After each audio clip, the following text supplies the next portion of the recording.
Hello? Hello, Ed. Yeah. How you doing? It's Steven. Hey, Steven. How are you doing, sir? I'm doing awesome. How are you? I don't know yet. I guess I'm okay. Yeah, I tried calling that number. I don't know. Did you give me the correct number? What and Yeah, no, I just checked. Yeah, I gave you the correct number, so it's okay. We're here. We're talking. yeah, that's the good part. Yeah. All right. So, how you been? Um, How's it going over there? it's interesting. There's a lot of things going on, obviously, that have things a little bit destabilized, but Yeah. um, like everyone else, we're getting through it and we're doing the best we can and trying to stay focused. How are things your way? My side, yeah, it's I think it's same here. Well, not as bad as other places. This we have the problems, similar problems, but the government already had experience with SARS and MERS, Right. so they had the infrastructure ready. But the bad part is now the doctors on strike, like 24-hour strike. I'm like, why you want to have a strike now? But No, um, yeah, it's the way it normally works, and it seems like there are a lot of things sometimes that are going on behind the scenes that we don't understand, and a lot of times we don't understand it because it looks like it doesn't make any sense. yeah, Which I'll just put it down to I don't think things make sense, but that's normally how it rolls. So we just keep rolling with it, right? right. I mean, people are very resilient. They can adapt. I mean, some who may not have the information may not, but most people can get through it, I believe.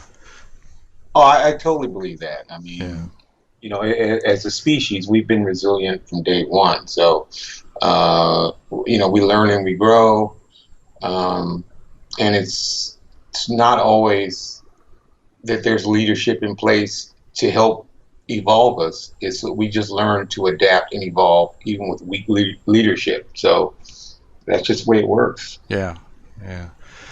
Um, a lot of people, you are like an enigma. A lot of people are trying to find who you are, where you are, what what you've been doing. And I went through IMDb and your new websites. You seem to change websites every 5 years. So I don't know. You're like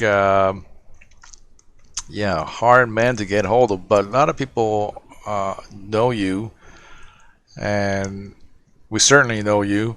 Like other guys from DIC, and we just hear snippets. So the reason I'm doing this is because I want to get, especially the guys who worked in the business for over 30 years. I mean, some people don't consider that as important, but I consider it as a part of our career, having 30 plus years and working in the industry.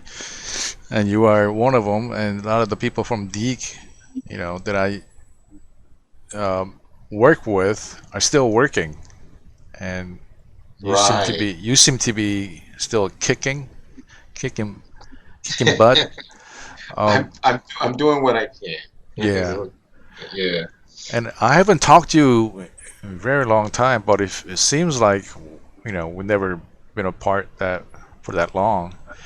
And I just did a few podcast interview with Russell and Paul Wee and Marcelo and all these guys. They're all DIC guys, and um, I wanted to do a podcast interview with you because a lot of people that uh, know of you don't have a lot of information. Like what you've been doing and that kind of thing, uh, they can certainly look up your IMDb, but just know you as a person.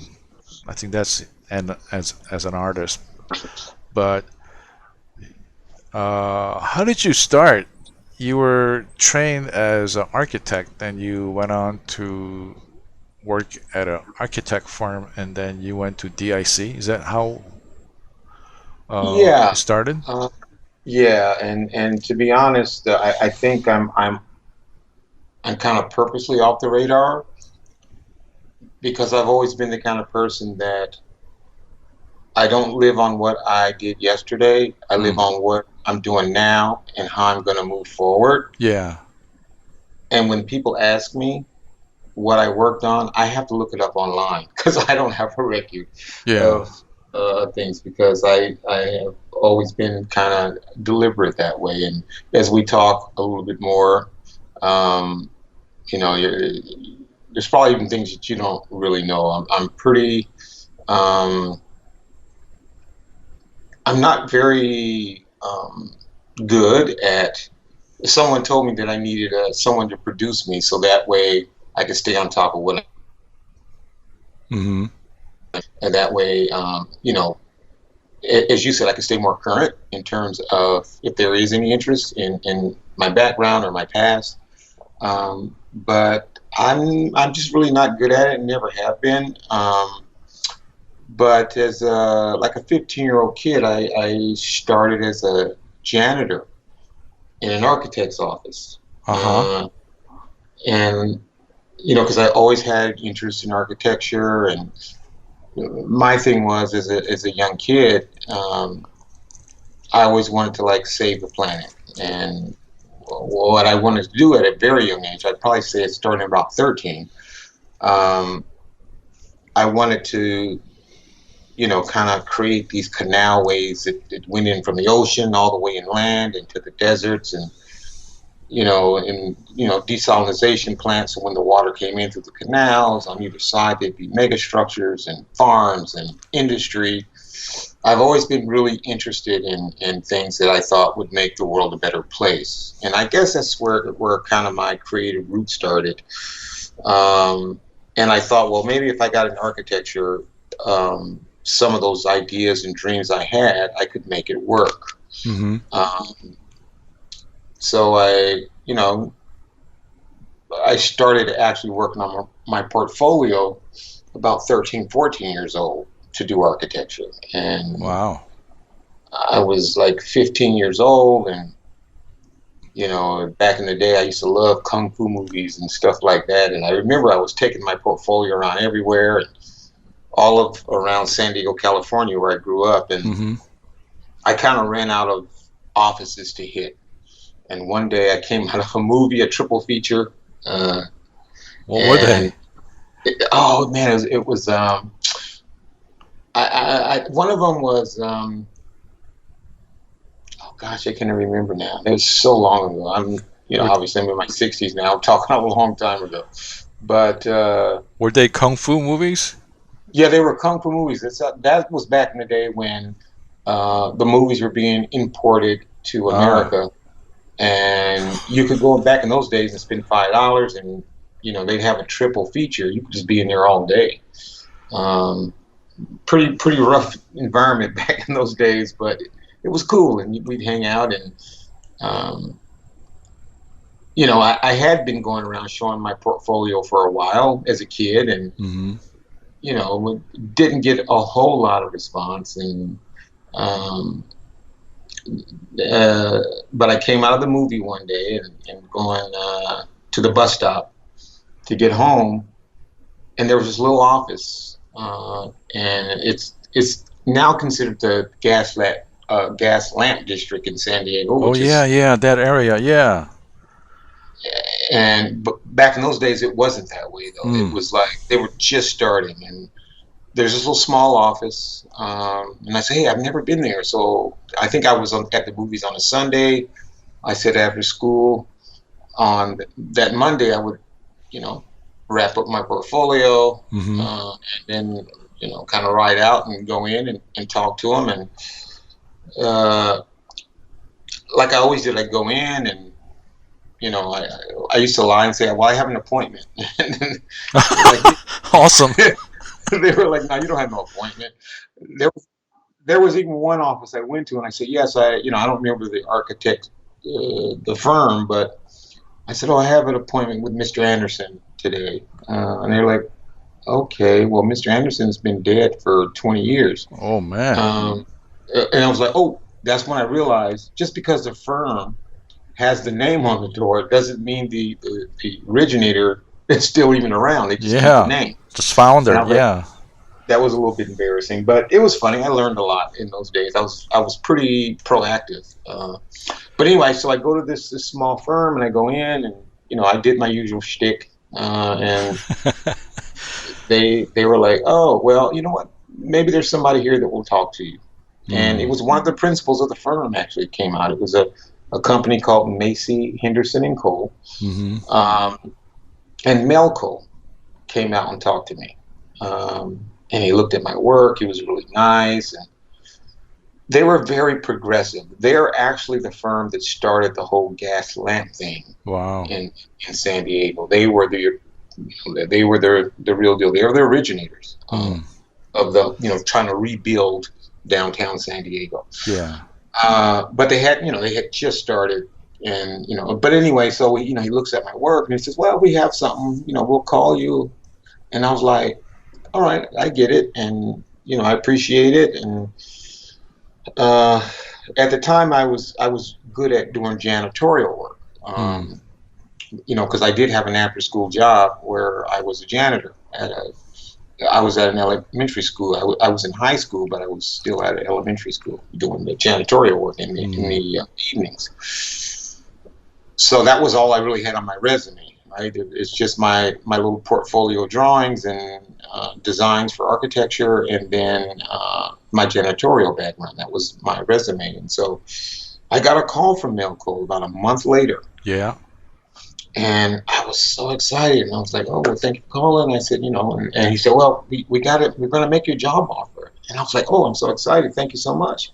He said, "Well, before you get too excited," he was like, "We want to hire you to be our janitor." Oh, And I was like, I didn't even think about it. I was like, "That's awesome! Thank you so much. I appreciate it." That was, I just wanted to be in the office. their Uh, office. Yeah.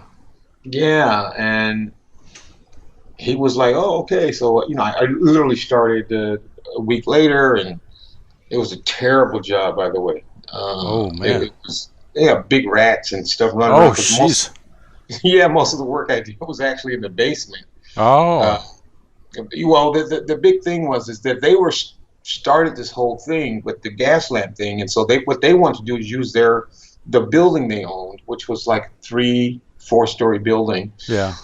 to show how they could reutilize an old building Yeah. and bring it up to today's codes, or back in those days the codes, and show how to utilize this property and actually make it something that would be new and fresh. Mm-hmm.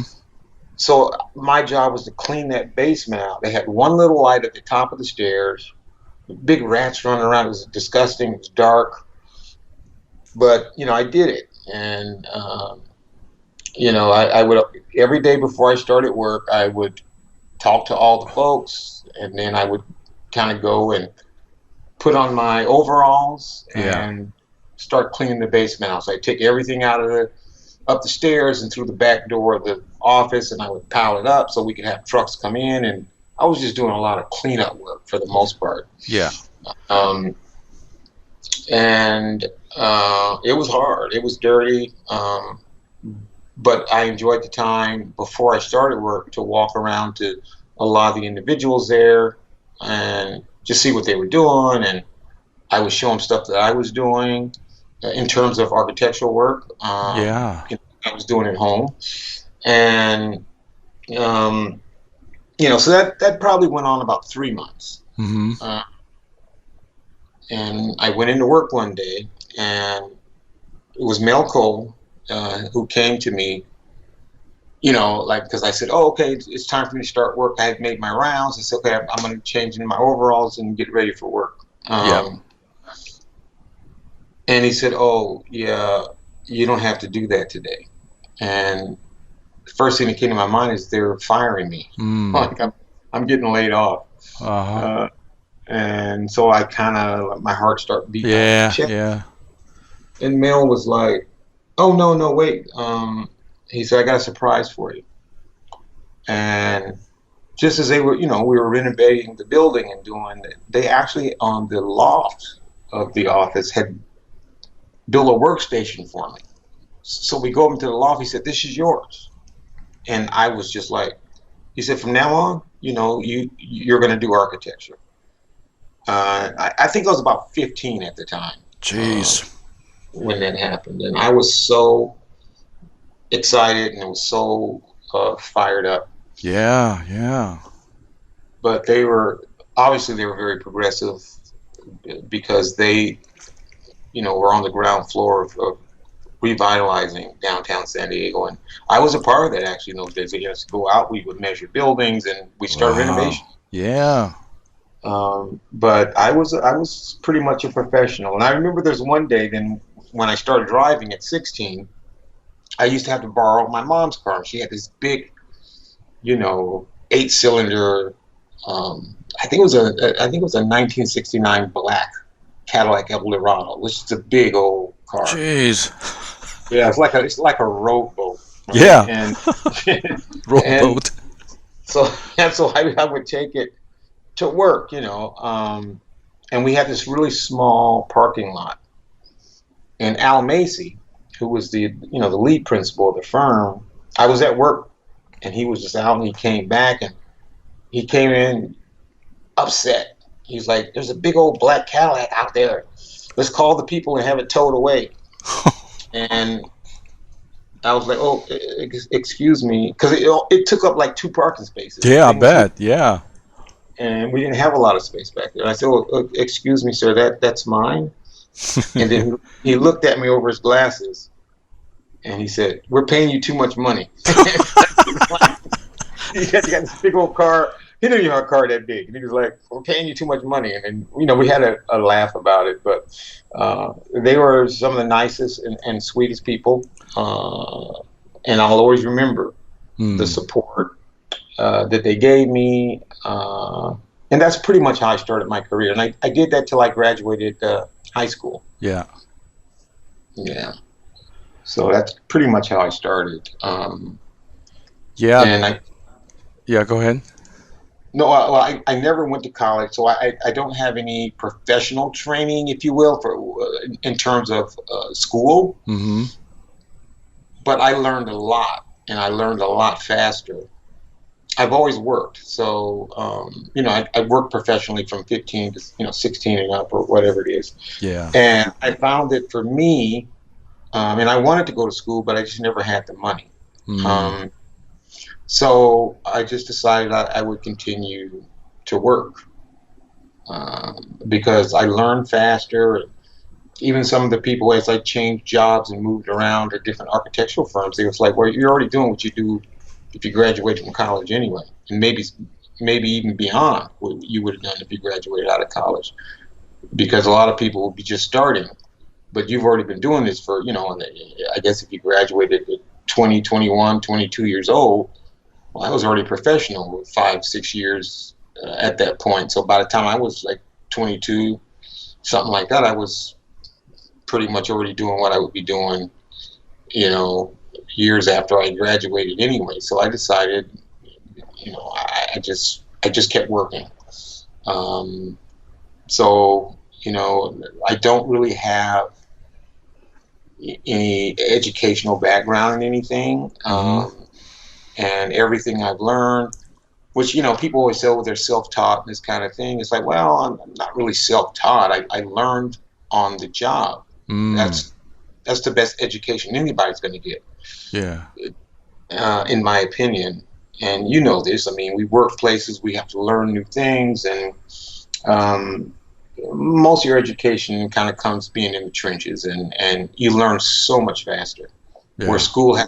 school has a curriculum and they kind of spoon feed you a little slow. And I'm not discouraging people from going to college. I think it's a great thing, especially if you don't know what you want to do or if you don't have the self-discipline to just, work through it on your own, Yeah. it's a great tool for a lot of people. But for me, it just wasn't necessary, and I was always self-driven anyway. Yeah. Uh, so, um, and that's pretty much how I started. And, I kind of I did the architectural thing until about my late 20s. Mm-hmm. And there were some people I met because I always did science fiction, like stuff. And I remember I designed a thing called the Brickyard. I worked for a place called McKinley Winokur McNeil. That was up in the Bay Area, and Yeah. I was probably around 20, 21, and I was working up there, and I designed a big complex, a big housing complex called the Brickyard, right? And down on the lower part was like these three-story condominiums, kind of tucked into the hill, or apartments, I should say. And then as you went up the hill in funicular elevators, there was condominiums, which Yeah. were 2 or 3 story buildings, and we had a view from that site of Alcatraz. So it was on Point Richmond, I believe it was called. Like Mm-hmm. as I'm talking, I'm remembering all this stuff, but it's a long time ago. Yeah. Uh, and it was called the Brickyard because there was a piece of the property that used to be a big, industrial brick kiln, and we didn't want to destroy that. We actually wanted to turn that part into like a little shopping area, Yeah. and then build all the housing, go up the hill, and all these things. But I did a rendering one day for it. It was my design. I did, I designed the whole thing, which was actually built and doesn't look like my design, but Yeah. because I was pushing it, I was ambitious, but the real professionals cleaned it up, but Oh they did yeah. build. Yeah. But I can remember I did a rendering, and this is when I kind of realized. First of all, I realized that architecture wasn't going to give me or put me in a place where I could actually save the world and build mega structures and feed everybody, and create self-sustained, clean stuff. I've always had that ideology, and Wow. I found out, well, it's more about economics than it is about people aren't in business to save the world; they're in business to make money. Yeah. Uh, I was a little bit of a humanitarian, but nonetheless, so I start kind of fusing in some of the things that I really like, and one of them was science fiction. Um, and I didn't. They never challenged me much. They just let me do my work, and I would do these, renderings and whatnot. And we were getting ready to show the client, and my boss reviewed the work for the first time right before we were going to actually present it to the client. And Yeah. uh, I had flying cars in the rendering. And he was like, he's like, what is this? And then my heart was like popping out of my chest because, I was just having fun. And I was like, oh, he seemed a little upset. Oh no. Yeah. And really, really quickly, I just said, "Well, I'm trying to show the client that 50 years from now, this building will still look new." Like Mm. that was my excuse. It was like, no, this is like fresh, dude. This is like I'm showing this is in the future, and it's still gonna look good. And then his tone changed, and he smiled, and he was like, "Okay, right." And that was the first time I pulled something off like that off. But it was I've always been that way. I've always been very, I was very focused on making sure that what I was doing was contemporary in terms of technology and codes and construction budgets and all that stuff. Yep. But I said, well, the only place I can have fun is when I put in scale, which I call scale people Yeah. and vehicles and stuff like that. So I had fun with it. And then once he gave me the pass, I always did that moving forward. Hmm. And I met someone when I moved back to LA, probably in my mid-20s, that was working for Marvel, Marvel Animation, way back in the day.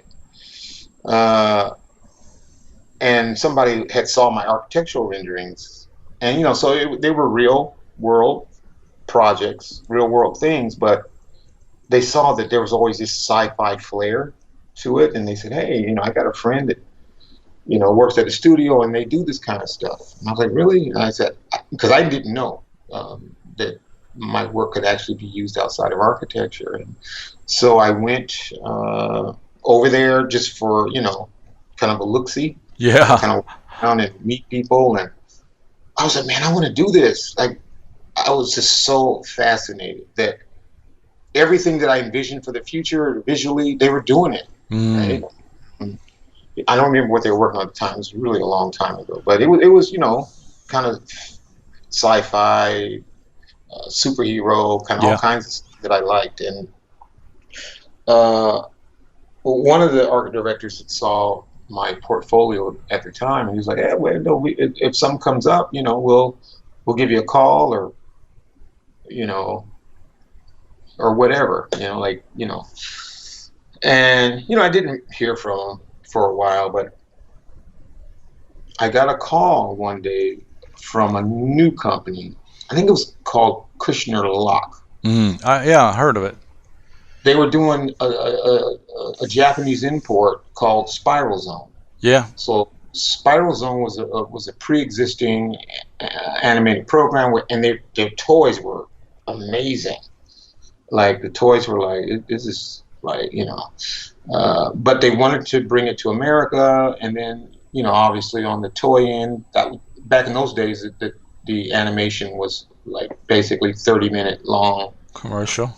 commercials for selling merchandise, and so we were going to repackage and and do it for an American audience. And Hasbro, I think, were the people that were going to make the toys here in America. And there was a gentleman, you know who it is, I believe, Charles Zimbalist. Yeah. He gave me my first job in the animation or entertainment industry. Yeah.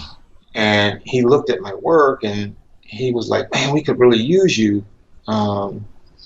And they were just starting the studio. It was like, from scratch, because they were doing live action, and this was their first foray into animation. Yeah. And it was a sci-fi thing, and it was just perfect. And he said, "We need a lot of architectural development. We want it to feel real, and this kind of thing." And I had obviously trained myself to do, like, vehicles and props and that. Just that's what I would do in my architectural renderings. Yep. And then he called me, and after he reviewed my work, and he said, "We're going to give you the job." Like, and I was like, "Wow, That was fast. it was really fast." And Charles has always been, to this day, is one of my favorite people. Very inspirational guy, really, really talented, really smart. And I'm not saying that because he hired me. I'm saying that's because that's what he represents. And the very first thing I did for him was the zone generator, which was kind of the main thing that came down from space, and it basically would impregnate the Earth, if you will, with this virus, and it would grow out, and it would change. That's why it was called Spiral Zone, because in that the zone generator would create this, I don't know, several miles of destruction, basically. Yeah. Not by tearing things down, but basically infecting it. Yeah. And people kind of become zombies in that zone and whatever. So he loved the design and all that stuff, and it was really cool. He was very happy with it. To be honest, it's probably one of the best things I've ever done in that industry, and I'll tell you why. It's because I didn't have any direction, really. They had something already that came from Japan. I said, "We got to plus it up, man. We got to make it like, come on, we got to tighten it." Yeah. So so I did that, I thought, and everybody loved it, but they said it's too complex. It's too interesting. So Interesting. literally, I'm not kidding. And they said, "We want it more like the original one." And it's like, okay. And one of the things that I always loved about Charles was his honesty, his transparency. Yeah. And I remember he printed this thing out really big. One of the sketches I did for it. They might even be on my website. I don't know. But he printed out really big, and he said, and I was like, "Wow, thanks, man." He said, "No, I'm leaving that there to remind when the executives come in, this is what we should be doing, and we're not doing it." Um, but it was a great experience. Met a lot of talented guys there. And I can remember coming from architecture. There was a big swing in terms of economics, because as an architect, you really don't make that much money theoretically. There is that top tier that does very well. And I remember Charles asked me how much money I wanted, and I told him. He said, "Oh wow, that's cheap." I'm like, "What?" He said, "I thought you were going to be like this much money." And I'm like, wait, hold up. Let's make a deal. I didn't have that kind of money going out here. I'm just doing architecture, man. Yeah. But we worked it out, and I had an equitable salary, but I didn't know I could make that much money. And that was way back in the day. Yeah. Well, compared to architecture. And I said, well, I'm going to stay in this industry, and I can still do architecture. I can still do all the sci-fi things. I can't change the real world, but I can create things in artificial worlds that kind of might represent what I like, visually for the future. So we worked on that for a while, and we did one season of it, and we designed toys and stuff on the American side, but I knew they wouldn't. The Japanese product was just so tight in terms of the toys. I mean, they weren't even like toys; they're like collectibles, man. I mean, everything was so beautiful, and because we had them, right? And then when I saw what Hasbro did, it was like, this is just more plastic junk. Yeah, totally cheap plastic junk. And I'm just being honest. I mean, I've always been a little critical of how we dummy things down at times. Yeah. If we're commercial and we're about profitability, let's raise the standards a little bit. And you might cut down on like how much profit you're going to make for each product, but you're probably going to sell twice as many products, which means probably your margin might be more than 50% of what it could have been in the first place. But anyway, we did the thing. It was a flop, pretty much. But I think a lot of people liked it. But I knew after that wow, this is going to be a tough business, because we would do work, and on our side it was never good enough, because we are perfectionists. We really wanted to, but we were always getting feedback, especially from executives and big shots. It's like, no, they don't want to spend that much money, they don't want to take that much time, just get it done. And we're living quarter to quarter. We're not looking at the long term profitability of what we're trying to build. We want to get paid now. Which, and I'm a very honest guy, Ed. I don't think you should have called me, because I'm going to tell you about what I've experienced. My career has been 43 years long. Wow. From the time I started architecture to now, it's been 43 years. Which is, it's kind of a double lifetime, right? You spend 20 years doing something, that's a lifetime. Well, I spent 43 years. And I've seen a lot, and a lot of disappointment, some success, and a lot of disappointments. In terms of the things I worked on and how they ended up, good or bad. Sometimes, no fault of my own. It just didn't live up to expectation. But I think after I left that company, that's when I went to Deke. And that's where I met, I think some of the most talented people to this day that I ever worked with. And I always say, man, if I won the lottery, I'm gonna call all these dudes up and we'll start a company, man. Like I'm gonna bring the gang back together. And there was something really cool about those days, which today, with all the technology and all the beautiful things we're able to do now, which is really awesome. And I'm really impressed where technology is going, especially over the last 20 years. Um, but what I remember about those days, and maybe you can speak to this, Yeah. we all had different experiences. You know, we came from different areas, but we came to this one place as this collaborative, creative force. Yeah. Everybody had their own style, their own look, their own vibe, their own take on whatever we were working on together. Whereas now, without a person's signature on it, I really don't know. It all kind of feels the same, which is not a, Yeah. it feels the same. It's not a bad thing. It's a lot more commercial now, and as I even find drawings I've done even 30 years ago, uh, doing architecture and then moving into the animation, I look at those old drawings and like, wow, I totally forgot I did it, by the way. Hmm.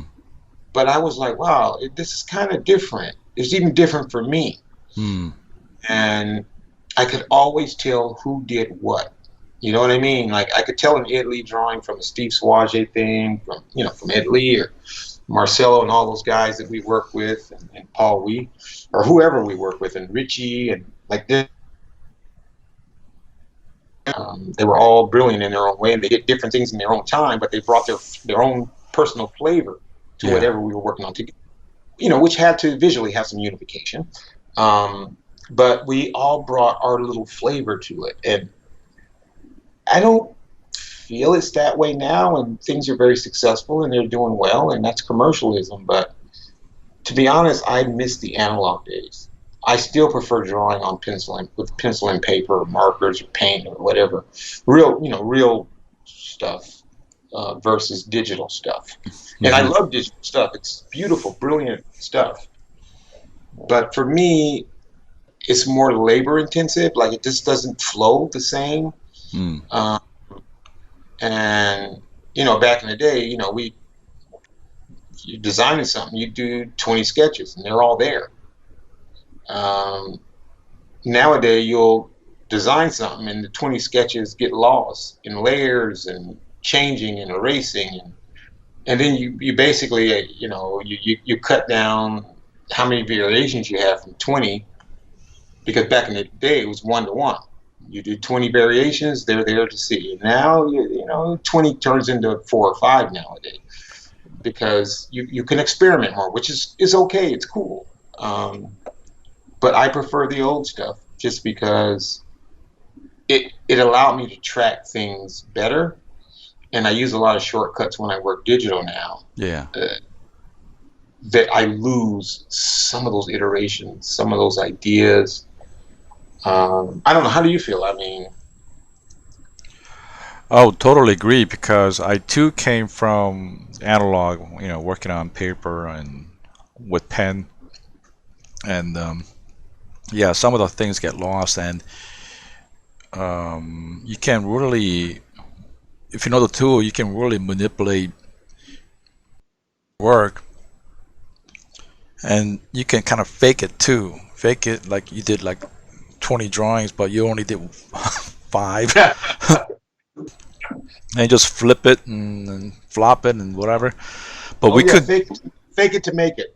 yeah, but we couldn't do that back then. I mean, we only had one Xerox machine for the whole floor, I think, even at Yep, Deke. yep. So we had to draw all that. We had to draw 20 drawings, and nowadays you don't have to do that. You could just use Photoshop, and it kind of made us lazy, both creative wise and also as someone who puts out that many who want to put out that many work. And but yeah, I mean, I wanted to talk to you because I've seen your analog work before moving on to Photoshop work, and you had this great flair, great flow, flair, and confidence in your line and the shape, defining the shape and your scales, and that all came from your time with the architect firm, and you had a great training, like Oh, on the job. Well, no, I coming from a guy like you, I really appreciate it, and just the fact that you say so many nice things, maybe it means that the check I sent you to say nice things about me got there, and now you cashed it, so now you can say nice things because I'm paying you to say those things. You know that. You got that right.